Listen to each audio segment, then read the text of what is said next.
Hey, what's going on, guys? Cesar Rodriguez, and today's video is about fear of prospecting and approaching people and really how to get over that. And I just had a pretty interesting coaching call now. I'm actually on my way to the gym, so I'm wearing my rattiest clothes over here. I love this one. It's got a little hole in it, right?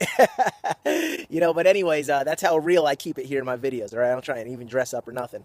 But anyways, the bottom line is I got off the phone, talking to someone that was having some fear in really just kind of prospecting people. And one of the big issues was, and I said to this person, I said, why is it that you don't want to pull a person's phone number? And they had this mental block, like they could only approach people and talk to them, and they were okay doing that. But then what they would do is they would just leave their business card with them and then just hope for that person to call. And that was basically how they prospect people. And I said, well, why don't you ask for their number? And, the person said, and she was actually, in a business, and part of what they do is, they wear all kinds of stuff, they wear their little name badge and stuff like that, and it says their company on it. And she had like a car that had like decals all over it and stuff. And one of the things she said was, she goes, well, I feel anxious about talking to people and asking for their phone number because then I feel like a salesman. And I said, well, pulling their number makes you feel like you're a salesperson. And she was like, yeah, it kind of does a little bit. And I said, well, here's the thing.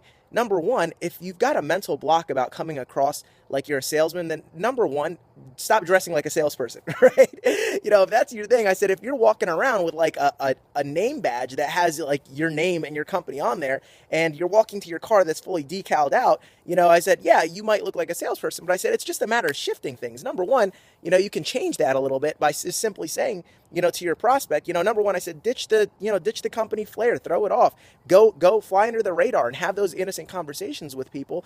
And when you're there and you're at that point where you're starting to pique their interest, understand this. What are you really pulling their number for? Because she was scared to pull their number. And I said, you're pulling their number for what? To set an appointment. For why? To do a presentation. Why? So that you can have a chance to show them what you're offering, because you believe in your product and you believe in your opportunity and you believe that you have a better way. So I simply said, do you believe that you have a better way than what that person might have? And she said, yeah, absolutely, I do. I said, well, then great. If you have the belief, then you should have no problem in going out there and with passion, knowing that you have a better way to control that follow-up. Because if you're giving someone your card, they may be interested. They may have loved you and thought, man, this was such an awesome person. And guess what's going to happen? They're going to run into someone else who does have a higher belief level in what they do and doesn't see themselves as a salesperson, but rather an instrument to potentially change that person's life. They have that self-belief that they know they're going to change that person's life, or they have a chance to positively impact them. So they've got no problem saying, hey, listen, great, glad to have met you. Let's go ahead and exchange information. Let's stay in touch. Maybe we'll get together for a cup of coffee. We'll go over a little bit about what we're doing. Again, I can't promise you anything, but hey, it never hurts to look, right? They don't have that mental block where they feel like they're a salesman. They feel like they are helping that person. So here's the thing. If you're embarrassed in what you do, if you don't believe that you can help someone, and if you're not there yet, yeah, you're going to have some blockages, and you're going to be afraid to ask for people's number. You're going to be afraid,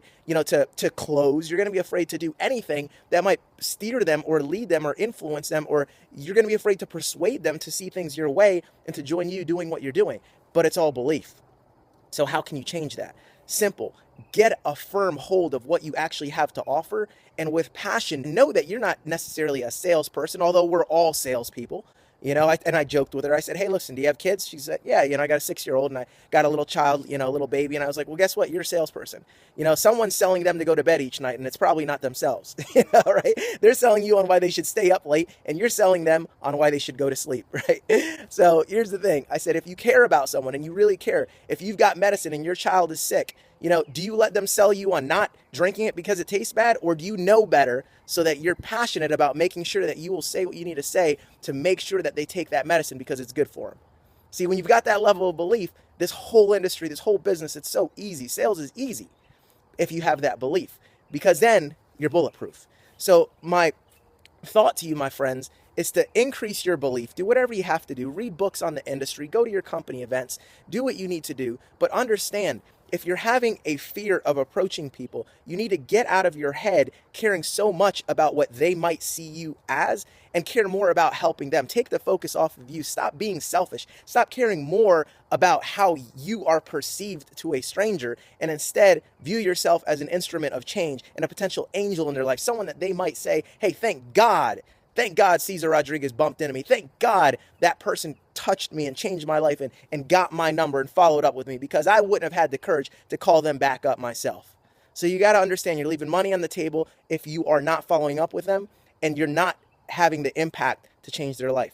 So get over yourself, focus on the other person, and I'll see you guys over the top. Now, real quick before I go, I just got to say one last thing. If you haven't already, go ahead and click like and share this video if you really feel like you've gotten some incredible value from it. I'm sure there's lots of lives that can be changed just with some of the things that I've said here in this message, and I definitely appreciate you jumping on board and helping me to impact as many lives as possible. And if you haven't already stopped by my blog at CesarLRodriguez.com, go ahead and do that now. I'm currently giving away a free 7-day training where every day you get a brand new video on prospecting, closing, lead generation, leadership. None of these videos are on my YouTube channel or anywhere else, so you got to be subscribed to my blog to be able to get that, and that's the free bonus that I give. So with that being said, see you guys over the top. Take care and have an awesome day.